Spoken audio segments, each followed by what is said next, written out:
You are listening to the fourth segment of our four-part series, Serenity Medicine, with Susan Weed at Time Monk Radio. Hello, Susan. Welcome back to Time Monk Radio and our discussion of Serenity Medicine. Gemini, thank you so much for giving me this space and this time and this forum to talk to you and to all of your listeners about Serenity Medicine. I know and I've experienced in my own life that Serenity Medicine is a really amazing healer, and that the herbs that we have to help relieve anxiety and depression are more effective than the drugs that we have. Now, of course, I understand that your insurance is not going to pay for these herbs, but on the other hand, when we get involved with drugs, we wind up that we have to take them over and over and over again, and so we do need the insurance to pay because we can't afford to do that. But when we're taking the herbs, as we've already established, the herbs actually bring us to a place where we don't need the herbs anymore. And, of course, many of the herbs that we have been talking about are really easy to grow in pots, even in an apartment in a city, or not that expensive to buy. So I am a big fan of getting people off their drugs and getting them to see what kind of health they can create by using the herbs. We have established that Serenity Medicine is one of the 7 medicines, and it's the safest of the 7 medicines. We have talked about the calming Lamiaceae, the mint family, and the many members of the mint family that can help to relieve anxiety. We focused in on motherwort and lemon balm, but we also talked about catnip, lavender, rosemary, sage, thyme, bergamot. Ooh, they're all great. And a warning about the use of essential oils, especially the essential oils of lavender, which actually seems to make people more nervous. And, wow, we talked about sleep and relaxation and kind of, are they the same thing? Are they different things? And we talked about Valerian and skullcap, 2 of my big favorites for helping people to sleep. And we also mentioned that chamomile, California poppy, and poppy, as well as blue vervain, could be used. And thank you so much, Gemini, for bringing up the blue vervain. And then we had a little time to talk about depression. And, I keep a herd of dairy goats, and I often teasingly say that I double dare anyone to spend a day with the baby goats and tell me at the end of the day they're depressed. There was something so lighthearted, so joyous, and so wonderful about the baby goats that I must admit, although I cannot bottle essence of baby goat to sell to anyone, I truly do think of it as one of the great relievers of depression. And we also talked about how, for great many women, depression is really just bottled up anger, and that we need to find a way to let ourselves express some of that so that we don't wind up feeling depressed. And then I promised you that I was going to come back and that I was going to talk about some exotic, perhaps even infamous herbs that have been used in dealing with anxiety. And I wonder if you spent the week saying to yourself, what could she possibly be talking about? Well, she's covered all the major herbs. What's left? What could she possibly be talking about? Well, I haven't actually covered all the herbs. Remember that long list that I wrote you, and I haven't even covered all the herbs that I want to talk about. But, of course, it is the Cannabinaceae family that is the infamous group here. Now, the most plant families, like the mint family we were talking about, there's lots and lots and lots of members of the mint family. And even, the vervain family, there's lots of members of that. But the Cannabinaceae family, cannabis is in there, has only 2 members, cannabis and hops. That's it. Now, we're a little uncertain as to whether there are many species of cannabis or maybe just one species. At this point, we don't have a real good definition of what makes a species. And kind of our working definition is if it breeds with that one, they're not different species.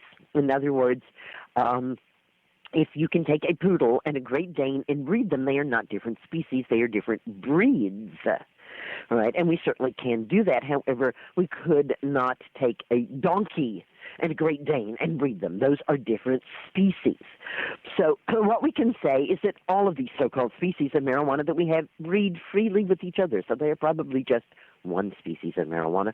And ditto with hops. There are a great many different breeds of hops because hops, of course, is a very important crop. It's used in beer brewing as a major ingredient in beer, but it's also used in a variety of other ways. And so we have specialized breeds of hops, but they're not actually species. So this is a pretty interesting family with just these two plants in the whole family. And not only that, they're kind of old-fashioned plants in a way. You know, we think that plants started out by having male flowers on the plant over here and female flowers on the plant over here. Remember we were talking about plant sex just before last week? And so, you know, like when I went to college, you know, and we had the dorm, the female dorm over here and the male dorm over there. So we have female marijuana plants and female hops plants and male marijuana plants and male hops plants. And the male plants produce pollen, and the female plants produce a sticky substance that catches this pollen from the air. Since the male plant's over there and the female plants is over here, it's rare that in that kind of setup that there's an insect pollinator. Usually the insect pollination only occurs in plants where the female and male parts are in the very same flower. So the females make all this sticky, gooey stuff in order to get that pollen that's blowing around in the air.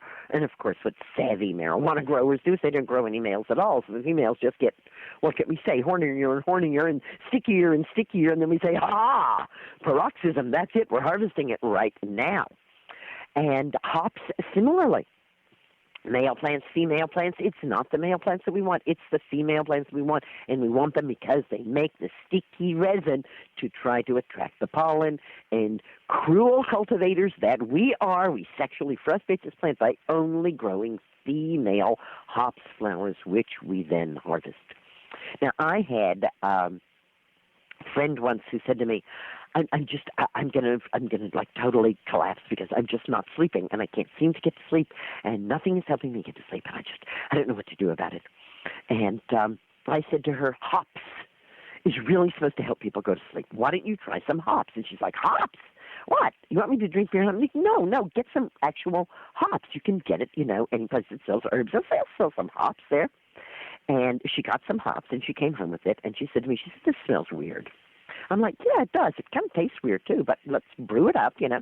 And she made like a pretty strong tea of the hops. She put like a tablespoon of the hops in a cup, poured boiling water in there, and let it sit like, I don't know, maybe 5 or 10 minutes, right? So a strong tea. Certainly not an infusion, but a pretty strong tea. And she started drinking it by the sip, and she says, whoa, yeah, right. Oh, it tastes even stranger than it smells. And I was called away to go do something, and I came back about an hour later, and she was asleep with her head on the kitchen table with half of the hops tea beside her. So that definitely impressed me as an herb to help people go to sleep and to calm down. I'm not a beer drinker myself, but people who are beer drinkers say one of the reasons they like beer is because for them it's a way to get free of stress. It does calm them down, and it is definitely the hops there. Barley, hey, the barley's great too, but the hops in the beer is having this very calming, and it's almost like a kind of calming, well, we think back to the love-in, right?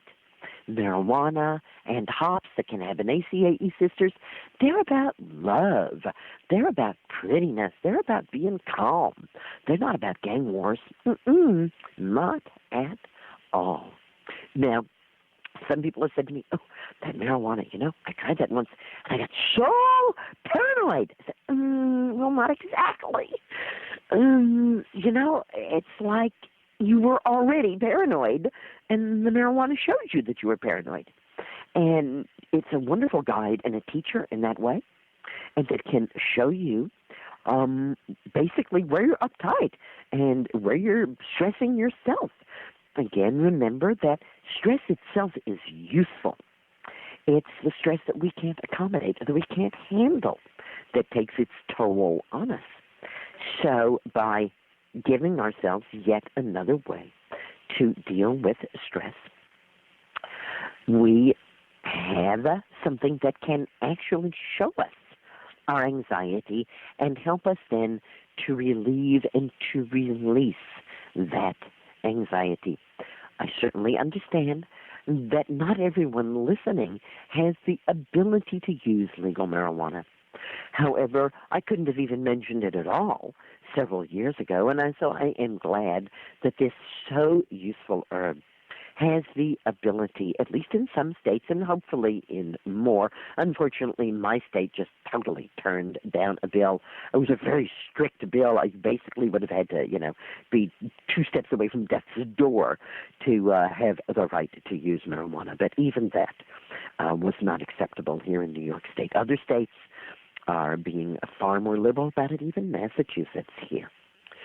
So we do not, in fact, find any difficulty with people actually becoming physically addicted to marijuana, although psychologically it can be somewhat addicting. But, television seems to be rather psychologically addicting, too, and we're not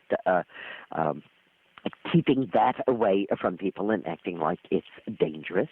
And goodness gracious, you see anyone with one of the smartphones, they certainly look addicted, don't they?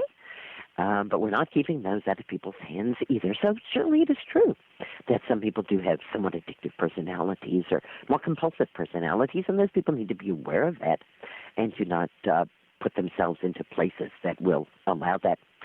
Certainly different than Poppy. I remember the first time someone came to me with an opium pipe and said, "Here, smoke this." And, of course, in school, I had read in Xanadu de Kubla Khan, a pleasure dome decree, and we were all told that this was written as the beginning of an opium dream. So I'd always had this idea that opium was kind of this exotic, creative thing. And I knew that we made drugs from opium. I knew that heroin could be made from opium, and I knew that morphine and codeine could be made from opium. But it had never occurred to me before I smoked this opium that someone offered me, that it was so instantly addictive. I smoked that opium, and all I could think about was getting more. It really scared me. I thought, my goodness, what would this have been like if I do this 4 or 5 times? I will never be able to get out from under the sway of this plant. So I'm going to say no to this plant. I'm going to say I don't have the personal resources to cope with this plant. This one is stronger than I am, and it's going to entice me into a dream from which I may never wake up. And that was it, that one time. My sweetheart has a similar story. He was born and bred in Manhattan, and some friends of his sent him out to buy their heroin for him. And he came back. He was successful, and he cut the heroin. And they started, cooking it up and binding up and starting shooting up. And my sweetheart said, well, I went and got it for you. Shoot me up, too. And they go, oh, no, man, you don't want this. No, you don't want this. And he's going, yeah, you sent me up to get it for me. Give me some, too. And he said, wow. They shot him up with this heroin, and he said, it was the most blissful, ecstatic, marvelous, happy, joyous paradise on earth. Oh, my gosh. And when it wore off, he said to them, I want more. And they said, no, man, you don't want more. No. And he said, yes, I do. Give me more. I want more. Shoot me up again. They go, no, you don't understand. Well, he convinced them, and they shot him up again, and he began to vomit. And he had a horrible reaction to the second part, and he said, how wonderful, because then it made him never want it again. And he was so glad that he had pushed them to make him sick on it so that he could see how sick you can get. Now, I'm certainly not suggesting that we use such heavy-duty drugs. Remember, those are pharmaceutical medicine. But poppy, well, the truth of the matter is, so long as you don't know that those poppies that you grow in your garden are a source of opium, it's perfectly legal to grow them. You didn't hear me say that, so continue to enjoy your poppies. Juliette de Berkeley Levy, the great-grandmother of the herbal renaissance, in America was extremely fond of poppies, especially for soothing anxious and fretful children. And she would go to her garden, and she would pick off a couple of poppy heads. She said she liked them once the petals had fallen. And of course, that's when we're making the opium from them, right? Once the petals have fallen off, she'd pick off just 2 poppy heads, boil them briefly, and then give that sip by sip to the baby until the baby or the toddler would fall asleep. And she said that would be such a deep and powerful sleep. Now, a kind of crude herbal preparation, not quite a drug, but a little more than an herb, used to be used very extensively 100 years ago, back in those times when we first started getting nervous disorders and nervous complaints. And that kind of more than a plant, less than a drug, was called laudanum. And laudanum is an opiate, not quite as addictive as the more refined things. The poppy heads are apparently not very addictive. Certainly, Juliet's children seem to have suffered no ill effects from her giving them that. But laudanum, for instance, was in a great many of the herbal remedies, and by the turn of the century, from the 1800s to the 1900s, it was estimated that virtually every single person in America was consuming laudanum in one form or another. Wow. And from this we got Art Nouveau and then Art Deco and a lot of pretty interesting stuff. So laudanum's not available anymore, and I certainly wouldn't recommend that you take it, because it is addictive. But we could grow some poppies and try out those poppy heads, especially if the other plants that I've been talking about over this month, for some reason or another, don't suit you. That's why we have so many different plants. You know, I often feel like the kid who got to come to first grade with a box of 72 colors and a sharpener. I have so many choices. If this one doesn't suit you, we could try that one. And if that one doesn't suit you, we could try this other one. I have left what you might call the exotic and perhaps heavy-duty ones to the very last, because, of course, I would use them last. But I've also left a couple of plants that are not so heavy-duty to the end, and that is linden and passionflower. And these are 2 plants that are totally non-addictive and extremely safe to use for all ages.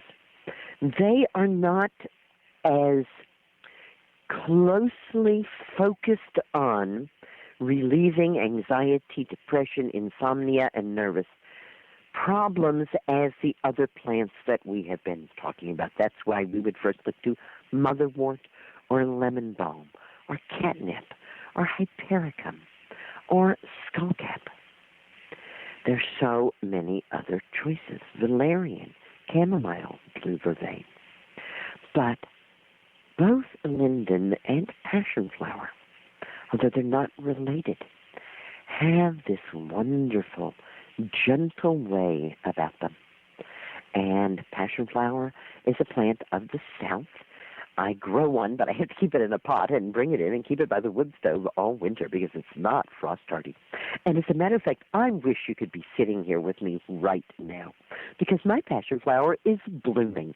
And if you've never seen a passionflower in bloom, it is one of the most amazing flowers that you will ever see in your life.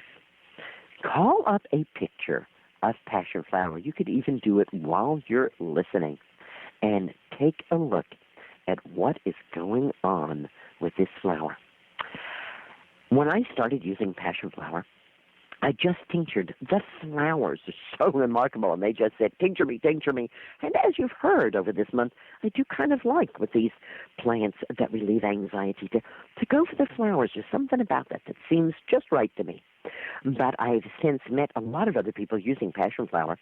One notable person that I met in Tucson, and she had a whole arbor of passionflower. Oh, I was so jealous. I mean, I had this one little plant in a pot. She's got teeming huge amounts, but of course it doesn't freeze there. And I said to her, "Oh, you have so much passion flower." She said, "I just had the apprentices cut down 2/3 of it." I'm like, "You cut 2/3 of it and you still have so much. I can't believe it." She said, "Yeah." And we tinctured it, and she opened this cupboard, and there were like gallons of passion flower tincture. I'm like, "Oh, what are you doing with gallons of passion flower tincture?" Because I only get like maybe 5 or 6 flowers a year. I had like tiny little bottles of it and was using it like it was the priceless jewels. And she said, "Oh, I give it to everybody, whatever's going on with them. I just think passion flower is, it just makes people so calm. They got like a nervous problem, I give them passion flower. They have blood pressure, I give them passion flower. They have heart problems, I give them passion flower. They have hormone problems, I give them passion flower." I said, "Do all those things." She says, "No, but it makes them calm, and then they don't worry about that stuff anymore." I'm like, "Oh, I get it, I understand." But actually, passion flower can lower blood pressure, and quite effectively, and pretty quickly, within a few weeks, as well. I have since tried it out. And she was making tincture of the leaves, not just the flowers, so I was glad to know that. You can also make a tea of passion flower leaves, and you don't even have to cut the green leaves. You can make a tea of the yellow ones as they fall off the plant. Isn't that nice? There's some evenings where maybe, there's been some distressing things happening during the day, and I think, a nice cup of passion flower leaf tea is going to be the best way to end my day. And if you're used to having a hot drink in the evening, and remember in our Sleep Hygiene 101, we said we're going to be avoiding coffee and tea and even hot chocolate in those hours before bedtime, then you might want to think about having a cup of passion flower tea. You can buy it. It's an item that's for sale. Or maybe you want a cup of linden tea. Both passion flower and linden, and you can use leaves or flowers or leaves and flowers from both of these plants. Both of them have this very sweet ability to kind of, as Urena would have it, hold me tight. Hold me tight. That's what Urena said to us over and over again. When someone is anxious, they're saying, hold me tight. Hold me tight. And there's something about linden that holds me tightly, holds me in a strong embrace. I remember being in a situation where I was very tense and very stressed out. But I wasn't really letting myself feel it, because most of the time when we're in those situations, we don't let ourselves feel it until I went to the next place. And there at the next place was someone I knew. And I got off whatever transportation I was on, bus, train, airplane, I truly don't remember. But there was this person that I knew to meet me. And I walked up to her. She opened her arms, and she held me tight. And I burst into tears, and I was finally able to let go and relax because she held me tight. Isn't that often what we want when we're feeling anxious, when we're feeling afraid, when we're feeling like things are just too much with us? We just want somebody to hold us tight. Let linden be your ally for holding you tight. It tastes wonderful. It's easy to drink. It's a beautiful tree, and it grows all over the world. This one slight warning. Buy whole linden flowers, not cut and sift linden. The cut and sift linden will brew up into a slimy tea that your 3-year-old son would really enjoy playing with and hanging out of his nose, but you probably won't like at all. If you do wind up getting the cut linden and the tea gets kind of slimy, then just heat it up again. Heating it up will thin it out, stir some honey in it, and drink it quick before it gets cold and slimy again. That sliminess is actually good for us, and it's part of what we want in the linden. But, textural difficulties there. Most of us do outgrow our ability to really consume a snot sometime after the age of 3, so don't make it too snotty for you. the linden tree. As I said, we're sitting under a linden tree with a passionflower right beside us. So these are common plants. Check out the YouTube of me harvesting linden. It's really funny because we're out at a big shopping mall, and linden trees are frequently planted on city streets and at shopping malls as well. We're into August now, so we're past the bloom time of linden, which is usually the beginning part of July. But if you're up in the mountains or in cold areas, you might still have an opportunity to make a mental note. Want linden next year, must harvest linden. And very easy to harvest and to dry. You'll see us talking to a great number of people there in the mall, coming by and talking about linden and wanting to know what we're doing. You won't find us talking about linden as relieving anxiety. Because it's not one of its major uses. Its major use is that it's an anti-inflammatory. But when we think about depression, when we link depression to anger, then we can see how an anti-inflammatory calms down the flames of our anger could be very useful there. Wow, we have spent this month looking at Serenity medicine. Serenity medicine is the first of the 7 medicines, making it the safest of all medicines. Serenity medicine, story medicine, mind medicine, lifestyle medicine, alternative medicine, pharmaceutical medicine, and high-tech medicine. And we want to remember that the first 4 medicines, Serenity medicine, story medicine, mind medicine, and lifestyle medicine, always build health. Even if they don't get rid of our depression or anxiety or our sleeplessness, whatever it is that we are doing is going to make us healthier. And not just over the long run, but in the short run as well. And if we need to go on to the last 3, alternative medicine, pharmaceutical medicine, or high-tech medicine, we use those with the understanding that they are erosive of health. That's why those are the last 3 of the 7 medicines, because we want to use the first 4 medicines far more than we use the last 3. We've been talking quite a bit this month about backing off from drugs. A great many people in the United States and worldwide are taking drugs to help them deal with anxiety, to help them deal with depression. It was pretty amazing to me when I was writing down there, and I came to the section on erectile dysfunction, and I said to myself, now what is going on here?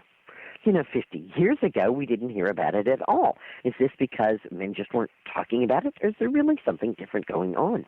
And as I began to examine it further, what I found was that the drugs that are being given as anti-anxiety drugs and antidepressive drugs, as well as drugs that are being given to lower blood pressure, take away libido and make performance very, very difficult.